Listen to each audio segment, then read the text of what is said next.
بسم اللہ الرحمن الرحیم۔ رسول اللہ صلی اللہ تعالی علیہ وسلم ابو طالب کے ساتھ ایک تجارتی قافلے میں گئے ہوئے تھے۔ قافلہ شام کے ایک شہر مصرع میں ٹھہرا ہوا تھا۔ بحیرہ راہب نے دعوت کی تھی۔ سارے لوگ قافلے کے دعوت میں گئے تھے۔ رسول اللہ صلی اللہ تعالی علیہ وسلم اپنی قیام گاہ میں تھے، دعوت میں نہیں گئے تھے، دعوت میں جانے سے رہ گئے تھے۔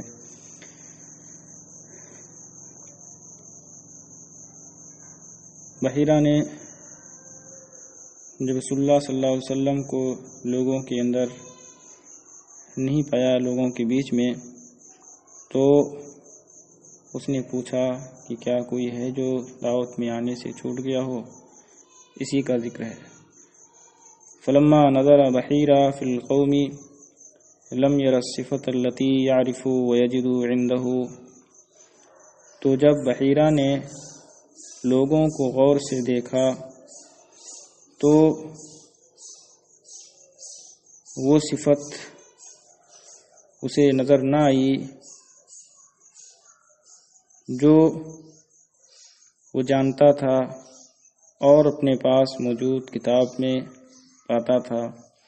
فقال یا معشر قریش لا يتخلفن احد منکم عن طعامی،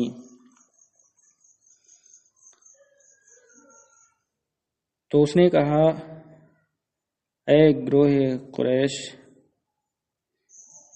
تم میں کا کوئی شخص ہرگز میرے کھانے سے چھوٹنے نہ پائے۔ قالوا له یا بحیرہ ما تخلف عنك احد ينبغي له ان يأتيك الا غلام وهو احدث القوم سنا۔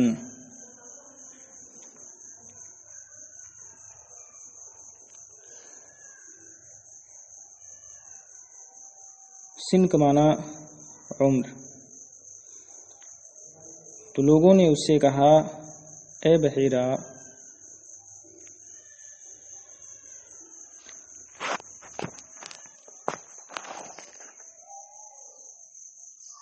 تیرے کھانے سے، تیری دعوت سے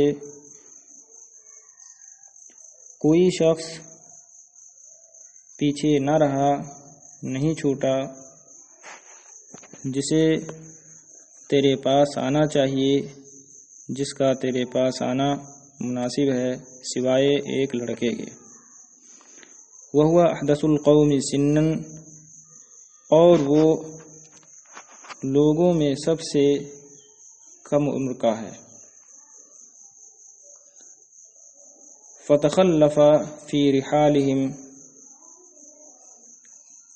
تو وہ ان کے قیام گاہوں میں رہ گیا ہے۔ فقال لا تفعلوا ادعوه فليحضر هذا الطعام، تو اس نے کہا ایسا نہ کرو، اسے بلا لو کہ وہ بھی اس کھانے میں حاضر ہو، شریک ہو۔ تمہارے ساتھ فَلْيَحْضُرْ هَذَا الطَّعَامَ مَعَكُمْ، تو اسے بھی چاہیے کہ تمہارے ساتھ اس کھانے میں شرکت کریں۔ فقال رجل من قریش مع القوم، راوی کا بیان ہے، تو قوم کے ساتھ موجود قریش کے ایک شخص نے کہا واللات والعزى ان كان للؤم بنا ان يتخلف ابن عبد الله ابن عبد المطلب، عن طعام من بیننا، واللات میں واو قسمیہ ہے، لات اور عزا یہ دونوں بت کے نام ہیں، ان مخففہ من ثقیلہ ہے، لوم لؤما یلؤمو کا معنی ہوتا ہے خسیس ہونا، کمینہ ہونا، گھٹیا ہونا، لوم کا معنی کمینگی، گھٹیا پن۔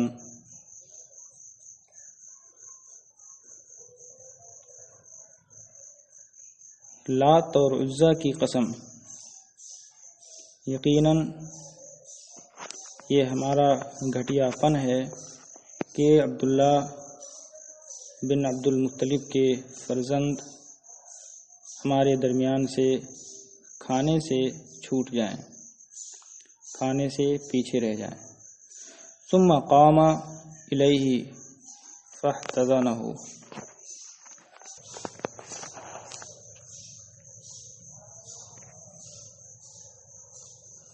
احتضان کا معنی ہوتا ہے گود میں لینا، اور قام یقوم قیام کھڑا ہونا۔ وَأَجْلَسَهُ مَعَ الْقَوْمِ، اجلس اجلاس بٹھانا۔ قام ذہاب کے معنی کو متضمن ہے، اس لیے الا کے ساتھ استعمال ہوا ہے۔ پھر اٹھ کر ان کے پاس گئے، یعنی وہ آدمی اٹھے وہاں سے اور رسول اللہ صلی اللہ علیہ وسلم کے پاس گئے، پھر انہیں گود میں لے کر آئے اور لوگوں کے ساتھ انہیں بٹھا دیا۔ فلما رآہ بحیرا جعل یلحظہ لحظا شدیدا وینظر الی اشیاء من جسدہ قد کان یجدها۔ لحظ یلحظ، لحظہ ولحظ الیہ، اس کا معنی ہوتا ہے غور سے دیکھنا، ٹکٹکی لگا کر دیکھنا، گوشے چشم سے دیکھنا۔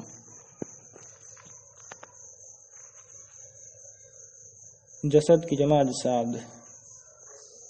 تو جب بحیرہ نے انہیں دیکھا تو انہیں خوب غور سے دیکھنے لگا، ٹکٹکی باندھ کر دیکھنے لگا، اور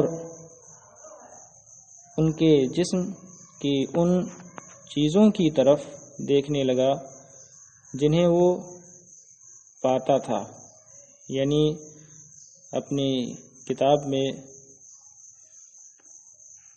جن کا ذکر پاتا تھا انہیں دیکھنے لگا۔ فقال له یا غلام اسألک بحق اللات والعزى الا ما اخبرتنی عما اسألک عنہ۔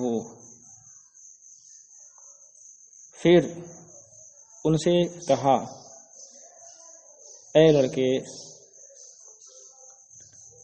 اچھا اللہ یہاں پر یہ حصر کے لیے ہے، اے لڑکے میں لات اور عزا کا واسطہ دے کر تجھ سے پوچھتا ہوں، تو مجھے اسی کے بارے میں صرف بتانا جس کے بارے میں میں تم سے پوچھوں۔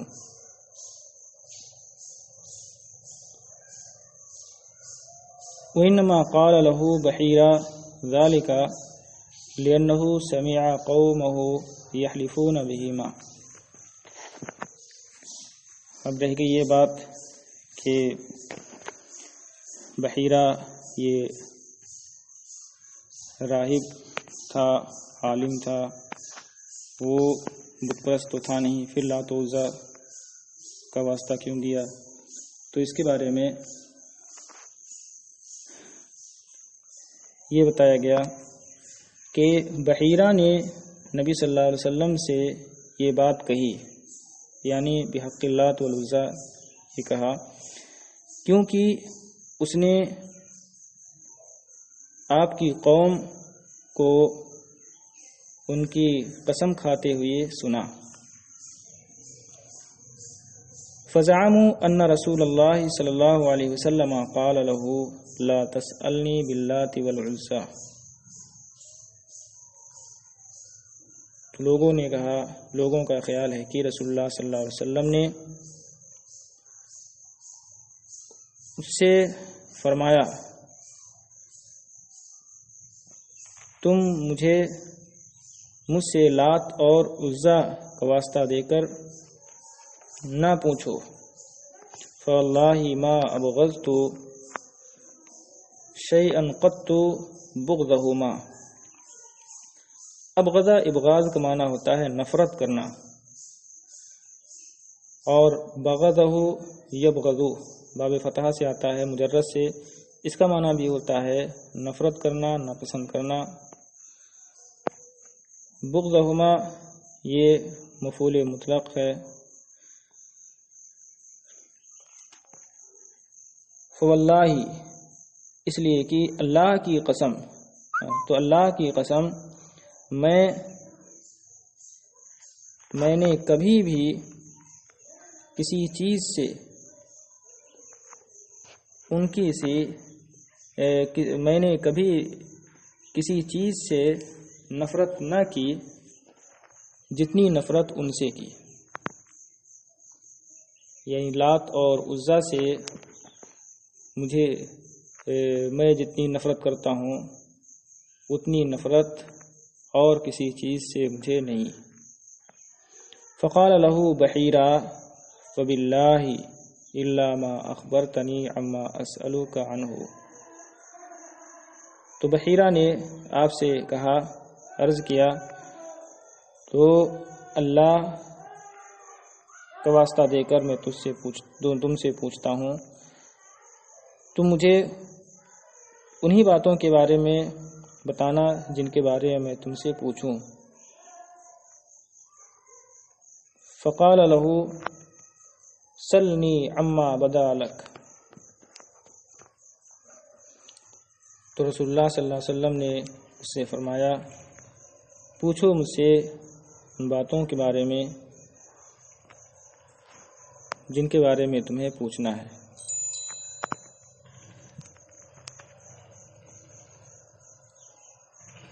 فجعل بدا یبدو بدون، اس کا معنی ہوتا ہے ظاہر ہونا۔ لفظی ترجمہ تو ہوگا، تو مجھ سے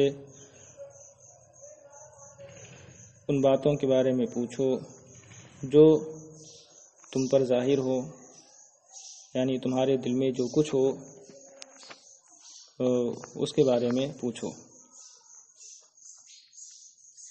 فجعل يسأله عن اشیاء من حاله في نومه وهيئته واموره،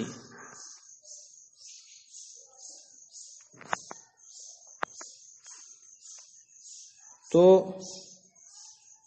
وہ نبی صلی اللہ تعالی علیہ وسلم سے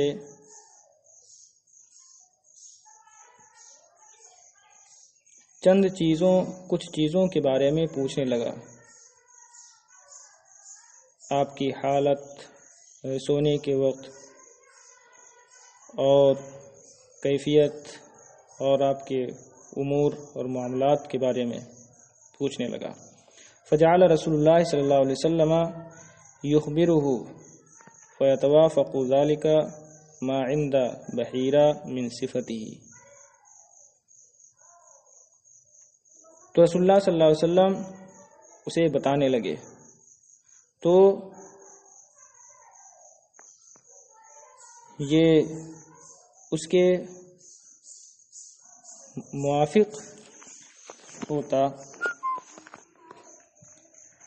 تو یہ باتیں اس کے موافق ہو رہی تھی جو آپ کی صفت سے بحیرہ کے نزدیک تھی، یعنی بحیرہ کے پاس موجود کتاب میں جو باتیں آپ کے تعلق سے تھیں، جو اوصاف تھے، تو آپ کی بتائی ہوئی بات اس کے موافق ہو رہی تھی۔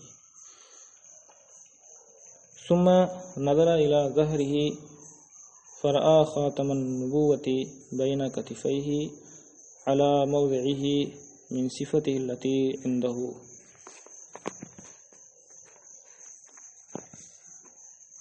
کتف تثنیہ کتفین نون اضافت کی وجہ سے کیا گیا ہے۔ کتف کا معنی شانہ، جمع اکتاف۔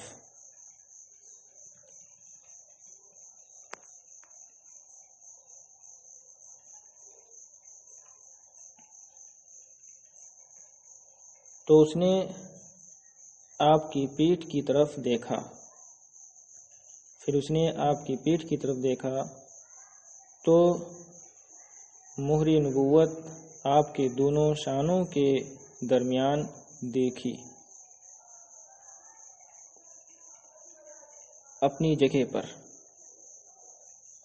اپنی اس صفت کے ساتھ جو اس کے نزدیک تھی، یعنی اس کے پاس موجود کتاب میں مہر نبوت کی جو صفت تھی اسی صفت کے ساتھ اپنی جگہ پر آپ کے دونوں شانوں کے درمیان مہر نبوت اس نے دیکھا۔ فلما فرغ اقبل على امه ابی طالب، تو جب وہ فارغ ہوا تو آپ کے چچا ابو طالب کی طرف متوجہ ہوا۔ اقبل علی کا معنی ہوتا ہے متوجہ ہونا۔ فقال له ما هذا الغلام منك، پھر ان سے کہا کہ اس لڑکے کا آپ سے کیا رشتہ ہے؟ قال ابنی، انہوں نے جواب دیا ابنی اے ھذا ابنی، یا ہوا ابنی، یہ میرا بیٹا ہے۔ قال له بحیرہ ما ہوا بابنک، بحیرہ نے ان سے کہا، یعنی چچا سے کہا، یہ آپ کے فرزند نہیں ہیں۔ وما ينبغي لهذا الغلام ان يكون ابوه حيا، اور اس لڑکے کے لیے مناسب نہیں ہے کہ اس کے والد باحیات ہوں، زندہ ہوں۔ قال فإنه ابن اخی، ابو طالب نے کہا تو یہ میرا بھتیجا ہے۔ قال فما فعل ابوه، راہب نے کہا تو ان کے والد کا کیا ہوا؟ قال مات وامه حبلى به، ابو طالب نے جواب دیا کہ ان کی وفات ہو گئی تھی جبکہ ان کی ماں نے اپنے پیٹ میں لی ہوئی تھی۔ قال صدقت، اس نے کہا آپ سچ کہہ رہے ہیں، آپ نے سچ کہا۔ فرجع بابن اخیک الی بلدہ واحذر علیہ الیہود، تو تم اپنے بھتیجے کے ساتھ اس کے شہر واپس لوٹ جاؤ اور یہودیوں سے محتاط رہنا۔ فواللہ لئن رأوہ وعرفوا منہ ما عرفت لیبغنہ شرا فإنہ کائن لابن اخیک ھذا شان عظیم فأسرع به إلى بلاده۔